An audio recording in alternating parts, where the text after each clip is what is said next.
Hello, everyone. This is Tom Brew from Sports Illustrated Fan Nation. I'm your publisher at HoosiersNow.com and BoilerMakersCountry.com, our Indiana and Purdue sites.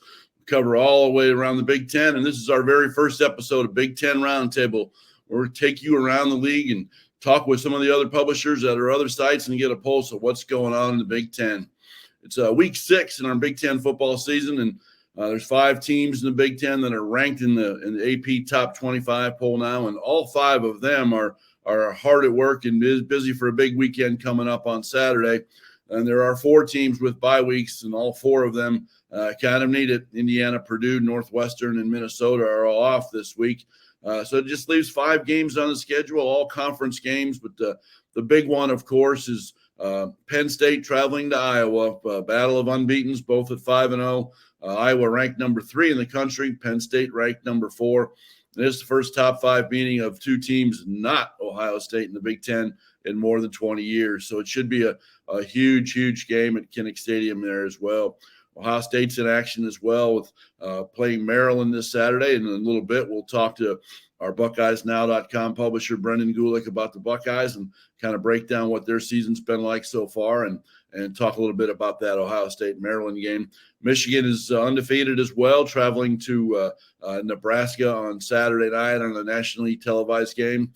Michigan State's in action as well this week. And Wisconsin's traveling to Illinois as well. So should be another exciting weekend of Big Ten football, of course. And, it's been a great year so far, 5 weeks in. It's been certainly a handful of surprises with Iowa and Penn State both in the ranked in the top 4 now in the country.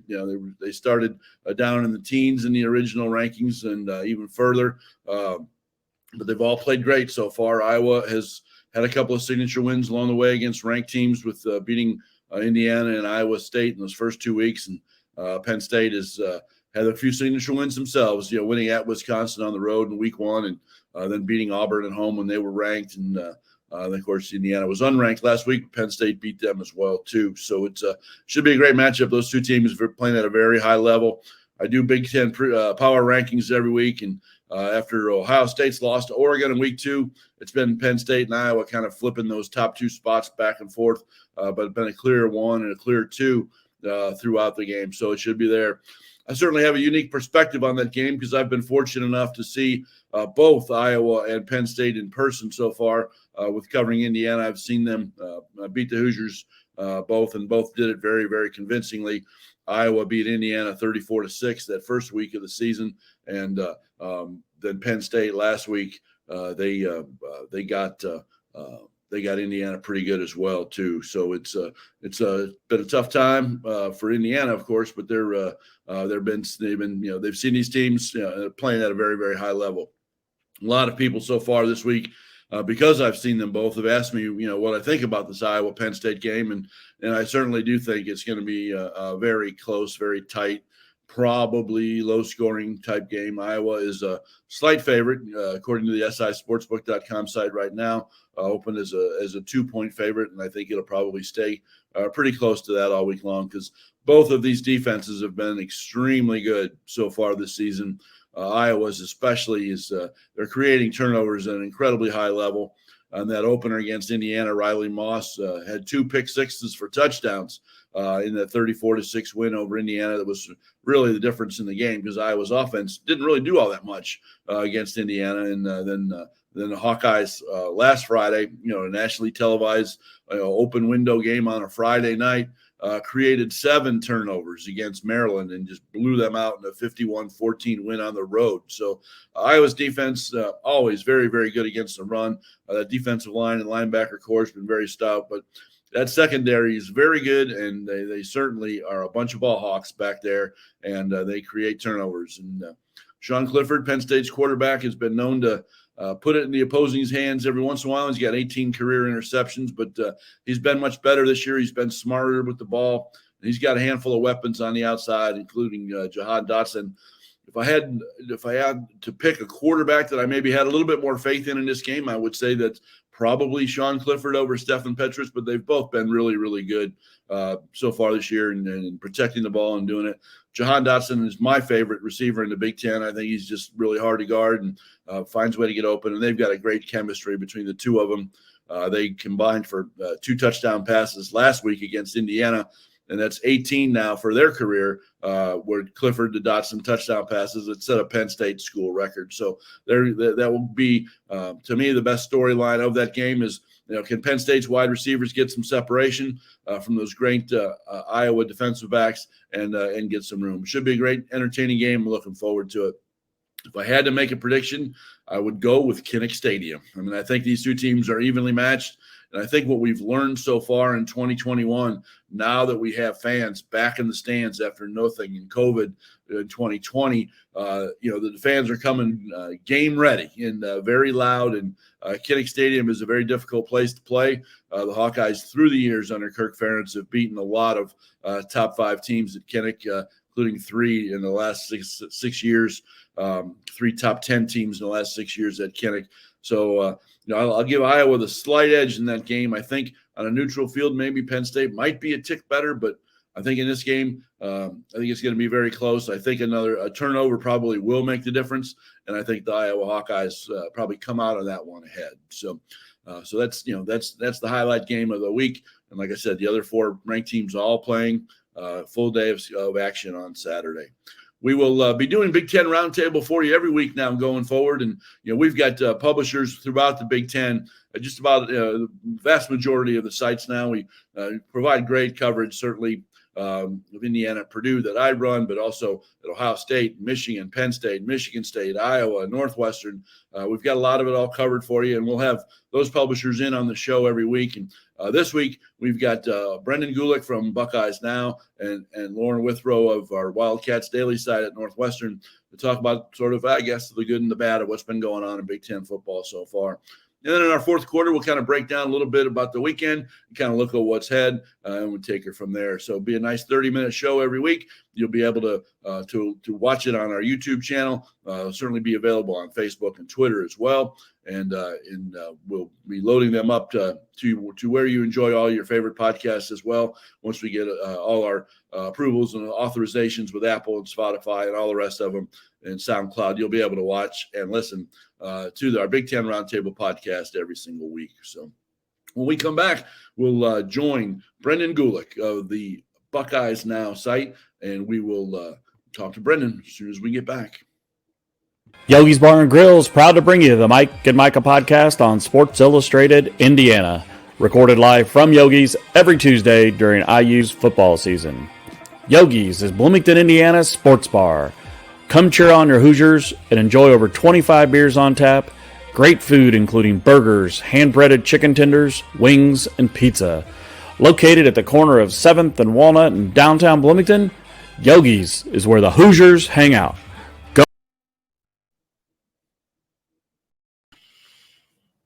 Hello, everybody. This is Tom Brew back with you with the Big Ten Roundtable, and heading into the second quarter now and joined by Brendan Gulick from BuckeyesNow.com. Brendan, how are you today? I'm great. Looking forward to playing the Hoosiers in a couple weeks. There we go. Yeah, October 23rd, right around the corner. We just got finished with the first quarter here where we kind of broke down the big Penn State-Iowa game this weekend in Iowa City. In my Big Ten power rankings, 1 and 2 teams in the country in the conference there. But those Ohio State fans right about now are kind of saying, "Hold my beer," right, when it comes to 1 and 2. I think it's plenty fair to recognize the fact that Iowa's off to a fantastic start, and I think they're better than Penn State. The Nittany Lions, having beaten Auburn at home and having done what they did to Indiana last week, they are clearly one of the best teams in the conference. So I understand that. And the Buckeyes did lose a game. So I get that. But I also think it's fair to point out that until somebody knocks off the Buckeyes in conference play, they are still king of the league. They haven't lost a division game since 2016. And I think you could easily make the argument that where Ohio State was on September 2nd when they opened the year against Minnesota to where they are now in early October, this team looks a heck of a lot different than it did those first couple weeks. And I realize they played Rutgers last week, who is not necessarily the best team in the Big Ten, although Rutgers is much improved. Boy, the Buckeyes looked awfully, awfully good last week. And I think Ohio State's looking forward to a chance to play Penn State, to play Michigan, to play Michigan State, with the hopes that they can play Iowa in a Big Ten title game. There you go. Well, let's jump in on the Buckeyes here real quick right now. It's the thing that obviously stood out to me those first 2 weeks of the season, even with the win at Minnesota and then of course the loss to Oregon, was that Ohio State defense was not only giving up a ton of yards, but they were giving up a ton of points too. And obviously the level of opposition has changed a bit, but it seems like they've kind of started to figure some things out defensively for the Buckeyes, right? Yeah, and a lot of it stems to the changes they made after those two games. And you think back to where they were last year in the national championship game when, an all-time great Alabama offense kind of routed Ohio State defensively. Maybe we started ignoring it as Buckeye fans, even in the Sugar Bowl, when Ohio State dominated Clemson, but Trevor Lawrence still threw for 400 yards.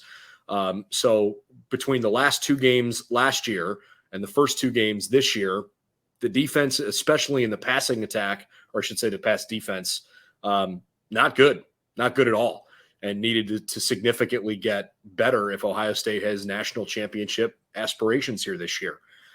So they made changes, and Matt Barnes is now the de facto defensive coordinator, I guess is probably the best way to say it. He doesn't have that title, but he is now the play caller, and he's down on the sideline. Kerry Combs, who is still technically the defensive coordinator, is now up in the booth. And, everybody on the staff is saying, hey, look, we're all pulling the rope in the same direction, and it's a group effort. Matt Barnes is just now calling plays. It's a combination to me of that and of guys that needed to desperately get some experience, have started to get some of that experience. This is the youngest Ohio State team since at least 2002. They started in their last home game. They started 4 true freshmen when Kyle McCord was the starting quarterback against Akron, and Travion Henderson, who's right now as good as any running back in the country as a true freshman. Denzel Burke is probably going to be a freshman All-American at corner, and JT Tuimoloau started that Akron game on the defensive line.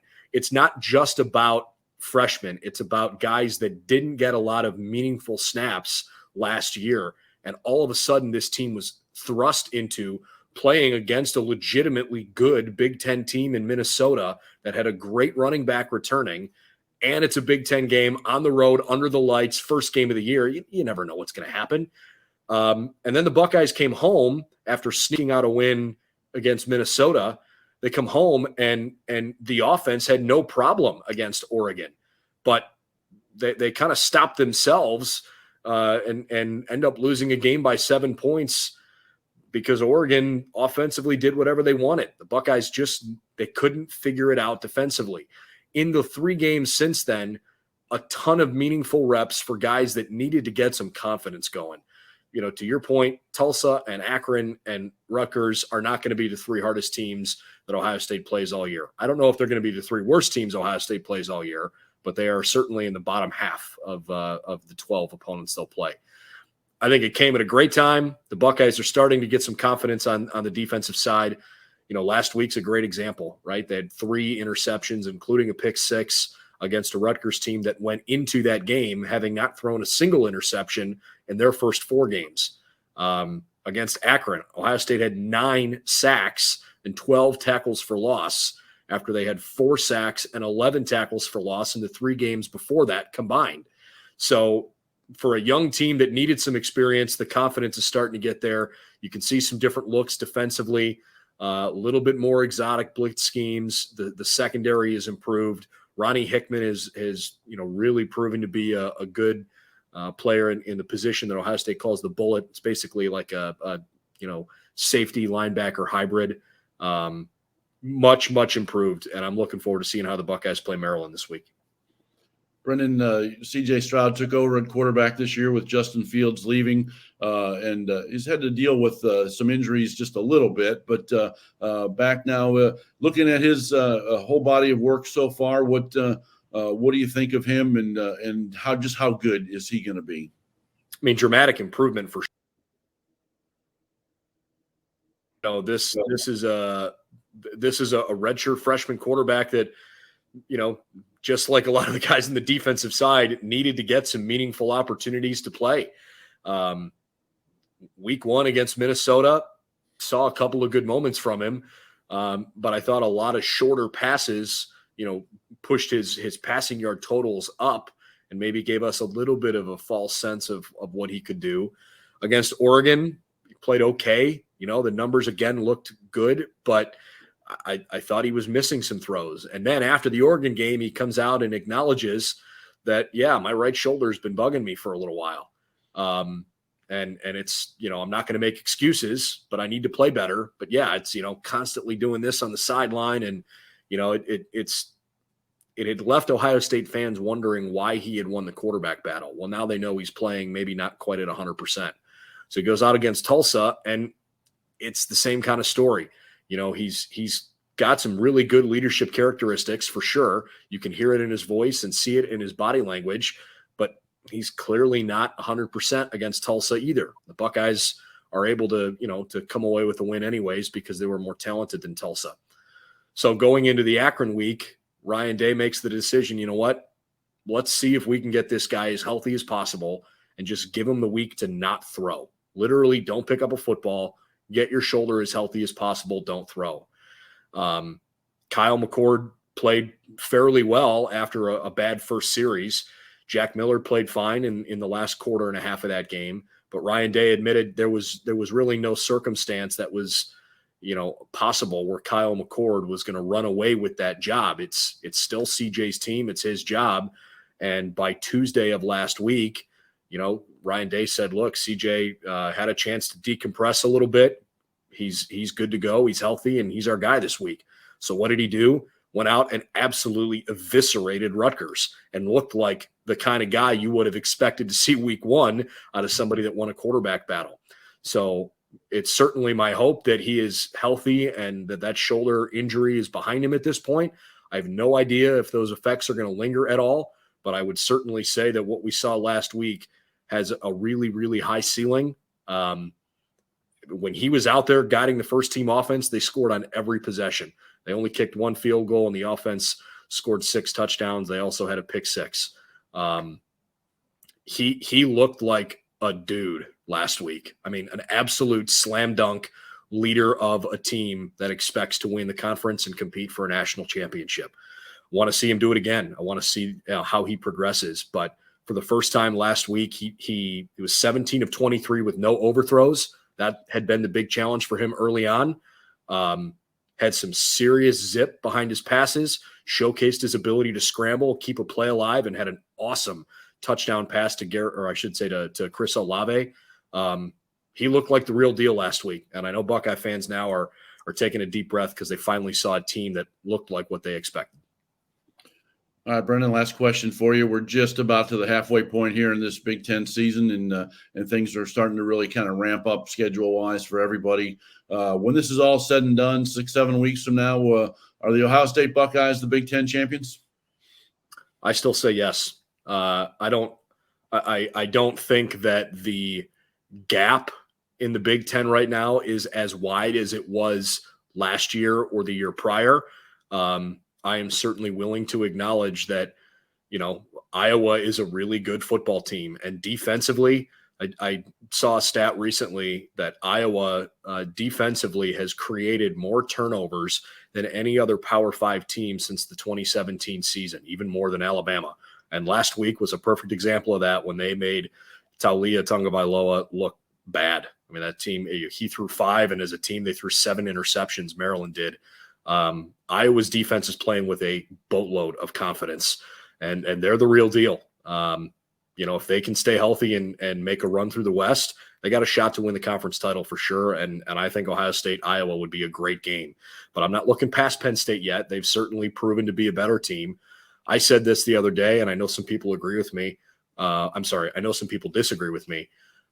I'm not sold on Michigan yet.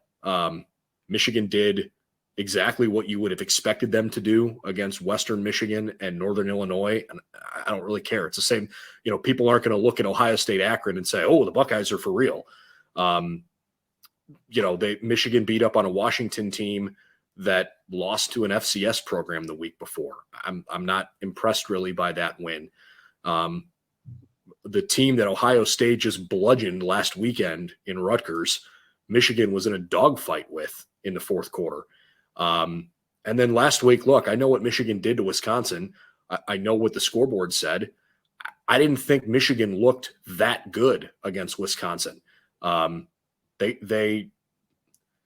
Michigan was better than Wisconsin for sure. People have given me a lot of grief over this. I think Michigan was gifted a couple of touchdowns. Now, I also think Wisconsin was gifted a couple of touchdowns, but it didn't feel like a great game to me. And I don't think Wisconsin's offense is good at all this year. So I just feel like I haven't gotten a good read on Michigan. They are clearly better defensively. Offensively, they've run the ball with good numbers. They've obviously, tried to prioritize that part of their game. I think they're a better team. I'm just not that worried about them yet as a Buckeye fan. And nobody's really talking about Michigan State yet because I think there's a lot to still digest there. But obviously they haven't lost a game yet. So the Buckeyes' second half of the season schedule is going to be significantly more difficult. But I think Ohio State is more talented than the rest of the teams are going to play this year in the regular season. And with the direction that this team is moving, is Ohio State vulnerable? Can they lose? Absolutely. But I don't think they will. Yep. Great. Brendan, what's going on Buckeyes Now site? Anything special we should be looking for? A lot. Look for all of it. Click on all of it. There we go. We got a ton of great content planned each and every week. And actually, I would really appreciate it if you check out some of our content over on the YouTube channel. Same thing. Buckeyes Now on SI. Do a daily podcast series there, and we've got a ton of cool content planned, both leading up to, during, and after the game this weekend. The Buckeyes in Maryland kick off at noon on Saturday. I have addressed recently, which teams in the conference are, posing the biggest threats to Ohio State, whether or not Oregon's loss last week helps or hurts Ohio State's college football playoff chances, and how maybe the Buckeyes right now fit in the national landscape with several top 10 teams losing last weekend, and what Ohio State's college football playoff hopes look like. So that's some good content over on the site now. And one more plug, we do a really cool podcast series every Tuesday called Building the Buckeyes. It's a great look at some of the latest recruiting news on the football side of things. So check that out as well. Appreciate the support there. Absolutely. Brendan, thank you for joining us for the very first episode of Big Ten Roundtable, and I'm sure we'll be chatting again soon, and we'll see you in a couple of weeks in Bloomington for Indiana, Ohio State on October 23rd. Thanks for joining the show, Brendan. Can't wait, Tom. Cheers.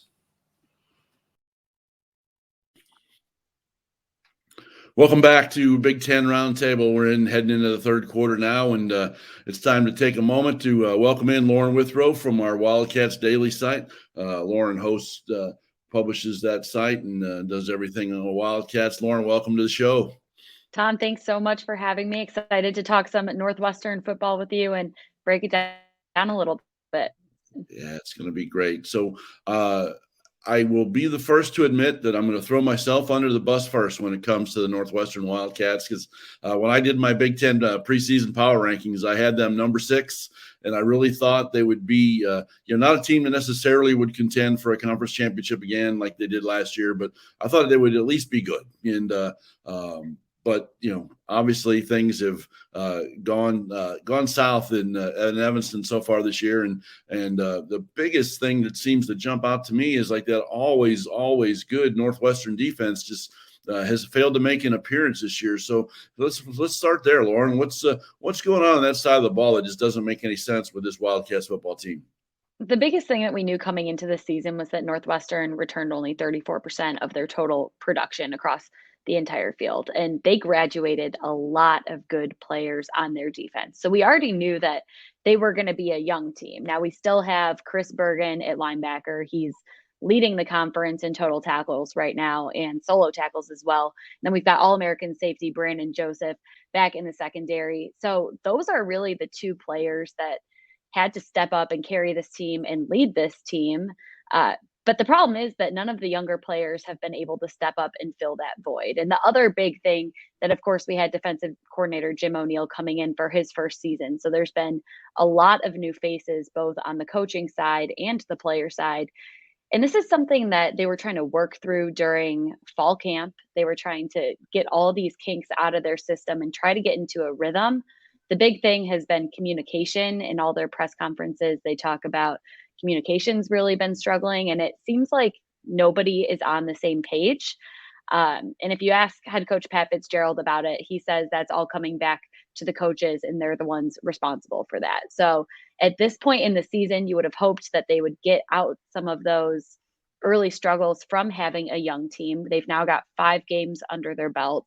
But in game 5, we just saw them give up 56 points against Nebraska, which was the largest margin of victory that Nebraska has had since, I think, 2008 in conference play.